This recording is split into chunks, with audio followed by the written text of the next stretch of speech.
நான் சாம்சங்கில் எவ்வளோ ஃபோன் சர்வீஸ் பண்ணியிருக்கேன். ஆனால் இப்படி ஒரு கம்ப்ளைண்ட் வந்து நான் இப்போ தான் பார்க்குறேன்.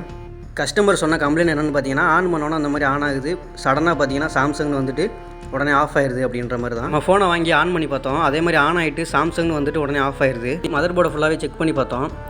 இதுக்கு முன்னாடி வேறு ஒரு ஷாப்லையும் கொடுத்துருக்காங்க போல், அவங்களும் வேலை பார்த்துருக்காங்க. ஆனால் அவங்களால ரெடி பண்ண முடியல. நம்ம ஃபோனை வாங்கி ஃபுல்லாக கம்ப்ளீட்டாக எல்லா வோல்டேஜ் லைன் எல்லாமே செக் பண்ணி பார்க்குறப்ப ப்ராப்ளம் என்னன்றதை நம்ம கண்டுபிடிச்சிட்டோம். மொபைல் ஃபோனில் எவ்வளவோ டிஃப்ரெண்டான கம்ப்ளைண்ட்லாம் நான் அட்டன் பண்ணியிருக்கேன். ஆனால் கேமரா ப்ராப்ளம்னால இப்படி ஒரு கம்ப்ளைண்ட் வர்றதை நான் இப்போ தான் அட்டன் பண்ணுறேன். இந்த கேமரானால தான் வந்து ஃபோன் ஆன் ஆகவே இல்லை. இந்த கேமரா தான் ஃபால்ட்டு. புதுசாக நம்ம ஒரிஜினல் கேமரா ஆர்டர் போட்டோம். இப்போ இந்த கேமராவை போர்டில் ஃபிக்ஸ் பண்ணி உங்களுக்கு நான் ஆன் பண்ணி காமிக்கிறேன்.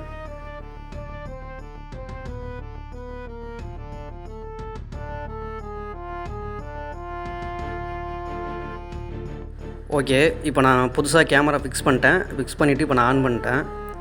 பார்த்தீங்கன்னா சாம்சங் கேலக்ஸி அந்த மாடல் காமிக்குது. செகண்ட் லோகோ வந்து இப்போ ஃபோன் வந்து ஆன் ஆயிடுச்சு. கஸ்டமருக்கு வந்து எந்த ஒரு டேட்டா லாஸும் இல்லாமல் பக்காவாக நம்ம ரெடி பண்ணி கஸ்டமருக்கு நம்ம டெலிவரி கொடுத்துட்டோம்.